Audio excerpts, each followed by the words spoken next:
আমি আচার্য দেবজিৎ, অ্যাস্ট্রো দেবজিৎ চ্যানেলে সকলকে আমার স্বাগত। 2025 নতুন বছর মিথুন রাশি কেমন যাবে সেই বিষয় নিয়ে আলোচনা। মিথুন রাশির অধিপতির মালিক হচ্ছে মার্কারি, মানে বুধ।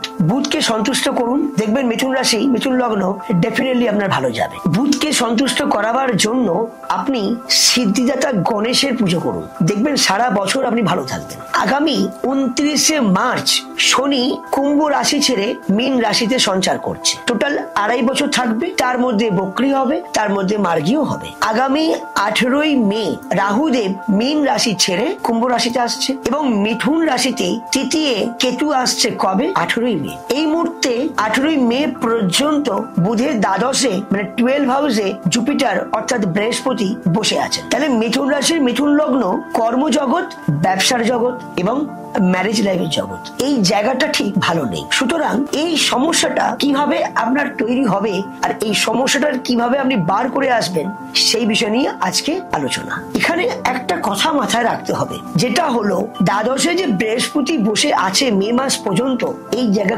খুব ডিস্টার্ব চলছে, মেন্টালি টেম্পারেচার চলছে, খুব ডিপ্রেশনে আছেন। কিন্তু এখানে যখন 18ই মে এর পর দ্বাদশ ছেড়ে যখন আপনার ঘরে আসবে, একটু হলেও আপনার জ্ঞানের ভান্ডার বাড়বে। কারণ বৃহস্পতি হলো আমাদের জ্ঞানের কারক গ্রহ।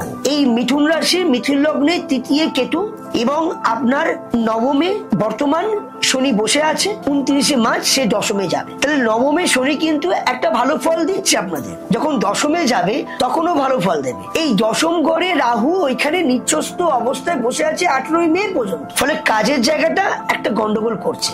যখনই 18 মে এর পর কুম্ভ রাশিতে চলে আসবে, আমি আপনাদের বলছি একটা ভালো লক্ষণ দেখাচ্ছে। সুতরাং এই যে সঞ্চার, এই সঞ্চারের মিথুন রাশির কিন্তু একটা নেগেটিভ যোগ নয়, একটা পজিটিভ যোগ অবশ্যই দেখাবে। আরো ডেভেলপ করবে আপনার 18ই অক্টোবর পর্যন্ত। 18ই অক্টোবরের পর যখন আপনার বৃহস্পতি জুপিটার দ্বিতীয় আসবে, কারণ দ্বিতীয় কর্কট রাশিতে, কিন্তু আমরা জানি কর্কট রাশিতে কিন্তু বৃহস্পতি আসতে গেলে বৃহস্পতি এখানে উচ্ছ্বস্ত হয়। উচ্ছ্বস্তর ফল কিন্তু ডেফিনেটলি আপনার ব্যবসা, ম্যারেজ, কর্ম অনেক দিক দিয়ে সেভিংস হ্যাভক বাড়বে। তাই একটু সতর্কতা থাকুন, সাবধানে থাকুন। এটা বার্ষিক বিচার, কারোর personal date of birth time দিয়ে কিন্তু এটা বিচার নয়। সারাটা বছর কম বেশি করে কেমন যাবে সেই বিষয় নিয়ে আমি আলোচনা করলাম। আমরা জানি যে চন্দ্র সোহা 2 দিন যায়, মঙ্গল 45 দিন যায়, রাহু 1.5 বছর যায়, কেতু 1.5 বছর, স্যাটার্ন 2.5 বছর, বুধ যায় আপনার 38 দিন, রবি যায় 1 বছর। তাহলে এক একটা ঘরে যেতেই এতগুলো সময় লাগে।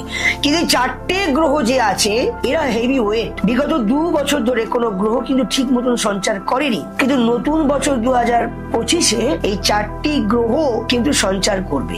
আর একটা কথা বলি, এটা আমাদের বোঝা দরকার। এই যে মঙ্গল, আমরা জানি মঙ্গল 45 দিন গ্রহ সঞ্চার করে একটা ঘর থেকে একটা ঘরে। এখানে 2025 টানা 6টা মাস থাকছে। বিগত 2024 সাল থেকে শুরু করে 2025 জুন পর্যন্ত, ভাবতে পারছেন? এটা কিন্তু হয় না বললে চলে। তার মানে 6 থেকে 7 মাস 8 মাস পর্যন্ত একই ঘরে মিথুন রাশি কর্কট রাশি, এইভাবে বক্রি, এইভাবে নিচস্থ, এইভাবে মার্গী, এইভাবে একই ঘর থেকে আরেকটা ঘর, আরেকটা ঘর থেকে আরেকটা ঘর, এই দুটো ঘরের সঞ্চার। তাহলে যেহেতু মঙ্গলের বছর, আর সেই মঙ্গল যদি নিচস্থ অবস্থায় থাকে, তাহলে ব্যাপারটা খুব ভালো বুঝছি না। তাই আপনারা কি করবেন, প্রতিদিন ঘুম থেকে উঠে একটু গণেশজির শরণাপন্ন হবেন। নমো বক্রতুণ্ডায় হুম, ওম নমো গণ গণপতায় নমো। এই দুটি মন্ত্রের মধ্যে যেটি আপনার ভালো লাগে সেই পাঠটি করুন। সবুজ গাছ, পালং শাক বা আপনার কলমি শাক, যেটা ভালো লাগে আপনি গরুকে একটু নিবেদন করবেন। মুখ কড়াই, সবুজ কালার মুখ কড়াই তো ভেরি গুড। 500 গ্রাম কিনে বুধবার আপনি